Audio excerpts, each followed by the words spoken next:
Oftentimes, the scientific method, the process, gets reversed. They look at the conclusion that is agreeable or preferred, and then they start working backwards. How can we prove this conclusion? Dr. Lynn Fynn is a clinical research scientist and a retired infectious disease specialist. We sat down to discuss issues she sees plaguing medical research, from the misallocation of funds to problematic peer review processes to major conflicts of interest. When a pharmaceutical company gets to pour money into a program, the curriculum is going to reflect what they want it to reflect to make it a profitable transaction for them. It's a return on investment. What practical steps are needed to restore public trust in science and medicine? Where there's transparency, there's trust. It's really that simple. This is American Thought Leaders, and I'm Jan Jekielek. Lynn Fynn, such a pleasure to have you on American Thought Leaders. Thank you so much, Jan. Thanks for having me. So, what is the big issue with clinical scientific research today? That's a really good question. First of all, understand that scientific publications are kind of the backbone of decision-making in medicine and science as a whole.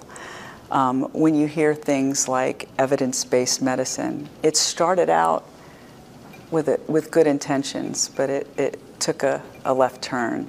The journals going through a peer review process have become the basis of what they do now, which is protocols, flow charts, and guidances.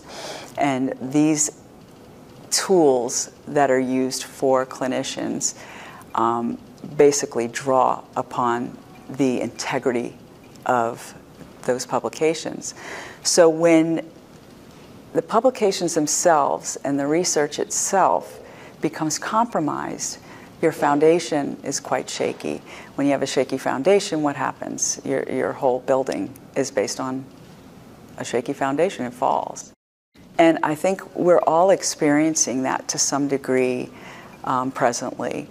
With the advent of the Bayh-Dole Act, with incentives to universities to pump out publications, with the government on one end and pharma on the other end, basically bringing in the funds to come up with a certain conclusion or idea, and then pharma comes in and co-ops that, then the taxpayer gets left out of the equation altogether.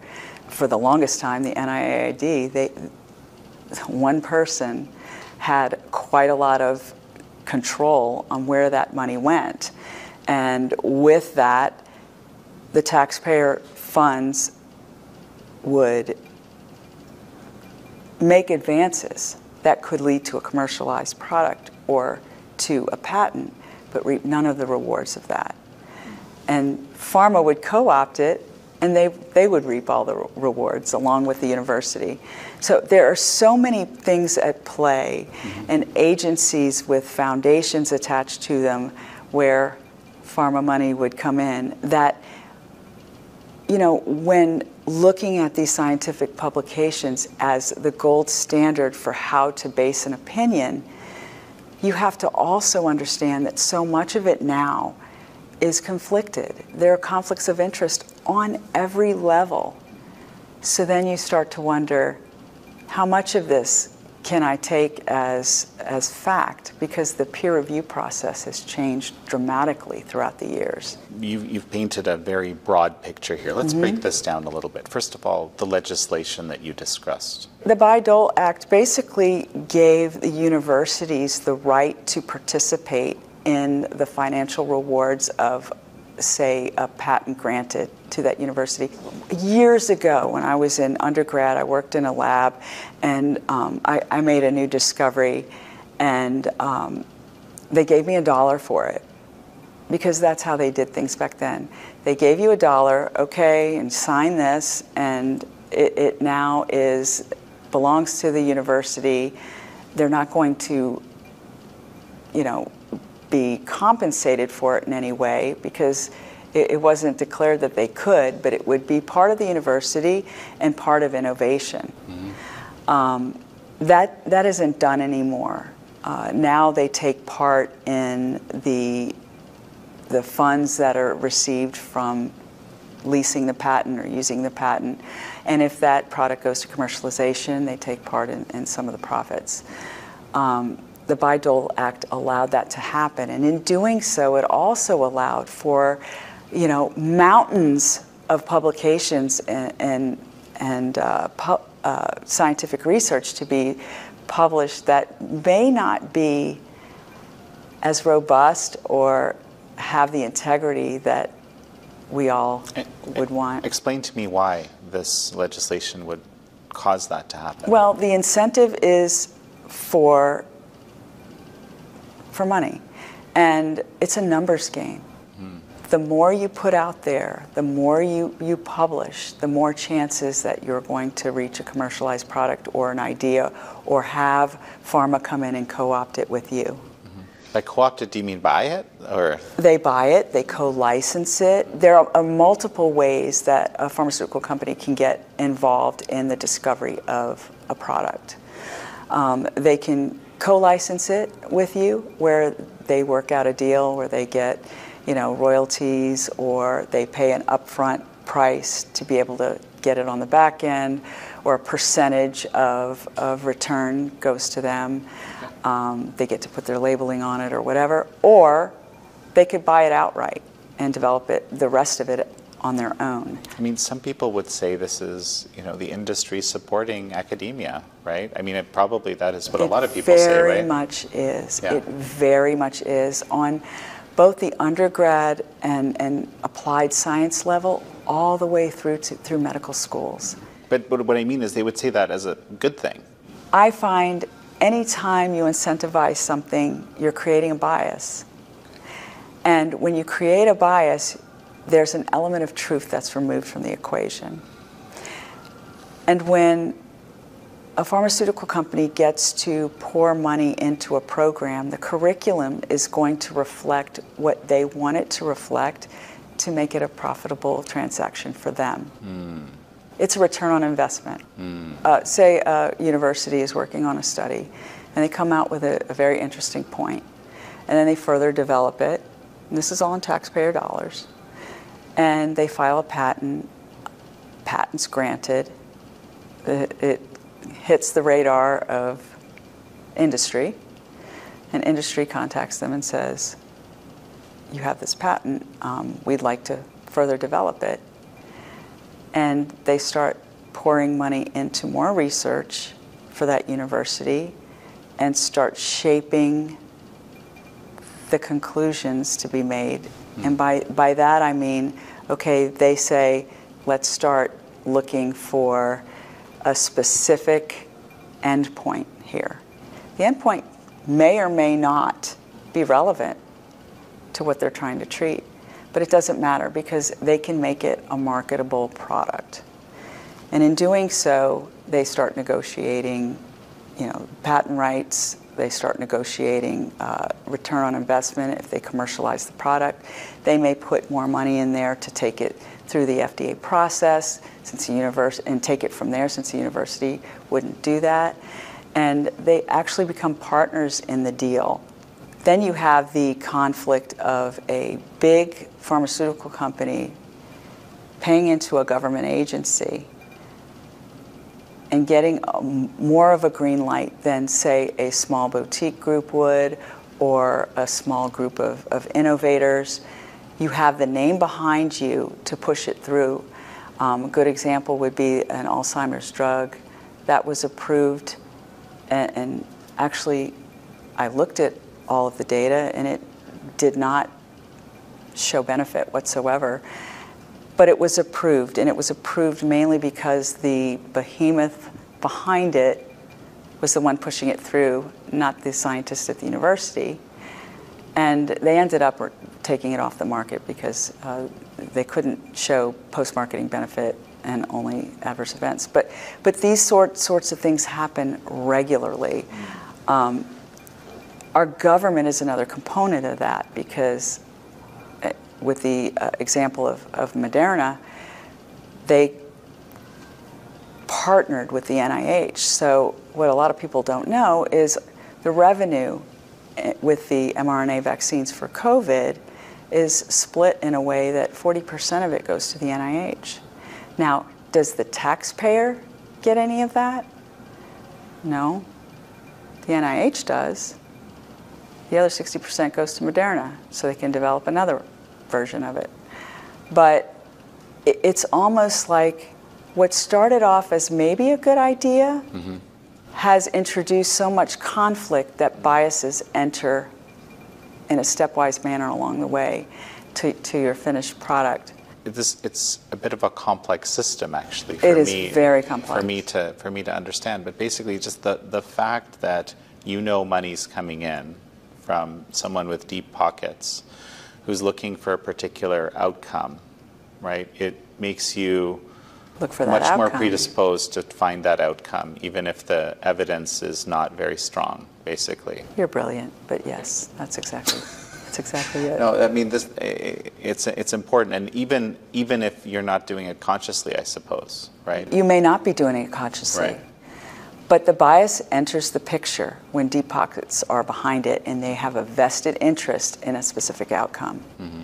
And over the last 40 years, the ones holding the purse strings in our government agencies have made it clear that there could be deep pockets from the government if you come up with an outcome that fits the puzzle. And therein lies the issue with bias from the scientists, from the research group, or whatever. And oftentimes, what used to be the scientific method, the process, gets reversed. They look at the conclusion that is agreeable or preferred, and then they start working backwards. How can we prove this conclusion? I mean, statistics, you can prove with anything. Statistics are a very interesting thing because you can use statistics to prove that saline cures cancer. You can use statistics in any way, shape, or form. You can use study design to do the same thing. You know, I was just about to say that because in my underground work, one of the things I loved to do was experimental design as a budding biologist, and I discovered very quickly that based on the design, I could favor a particular conclusion quite easily. I mean, of course, in certain situations that's impossible, and there's these dramatic outcomes, right? But a lot of the time you could do that, and I found that actually, frankly, really disturbing because you would have to assume the best absolute faith of the researcher, truly looking impartially. And another variable to throw in, a monkey wrench to throw in this whole thing, add ego to it. So when you have the head of a lab or head of a research group that's hobnobbing with big pharma and a lot of money, then a new bias enters the picture. I'm going to make my name. I'm going to, put this university on the map, or I'm going to put my research team on the map, and this is going to be a famous publication that's going to be cited everywhere. I mean, let's face it, with intelligent people, there's huge ego. And that's another monkey wrench. So, I mean, really, this is almost like an intractable problem that you're painting, or at least I'd love to hear what you think you solve it. But basically, you're saying if there's money coming from industry, or money coming from government, or money coming from foundations, or wherever that has a particular interest, whatever that is, that influences the outcome dramatically. I think it does. But, so, what do we do? There are several ways to approach this. If everything that went into the FDA was blinded, just think about it. You mean if every product that's coming out of a pharma company was, what does blinded mean? That means the data is uploaded in the system, and the IND, which is the investigational new drug application. If all of that was blinded as to what company or who did it, and the data is uploaded, just the data, and it has to be looked at objectively by the team, it could change a lot of things. It could change the speed of an approval. It can change the approval itself. it could take something that really has promise from a nobody and bring it to the forefront. To me, that's pure innovation. That's unbiased innovation. There's no name behind it. You don't know that whether there are billions of dollars behind it, or if it's a ragtag group of 5 scientists that left pharma and formed their own group. You know nothing about it. You have an electronic file with all of the data there, and you have no idea where it came from, but it's following the regulatory process, and the review period and the review process is such that it's objective, and you're just looking at the data, and you're just giving guidelines based on that. That could solve a lot of issues. But you say the data can be corrupted as well. Okay, well, Right. It can be. And we learned in the last few years that papers are starting to get retracted because the data could be actually made up. That isn't necessarily done when small groups upload data to the IND, because usually they're done at a CRO, which is an approved place of study. It's not a university setting.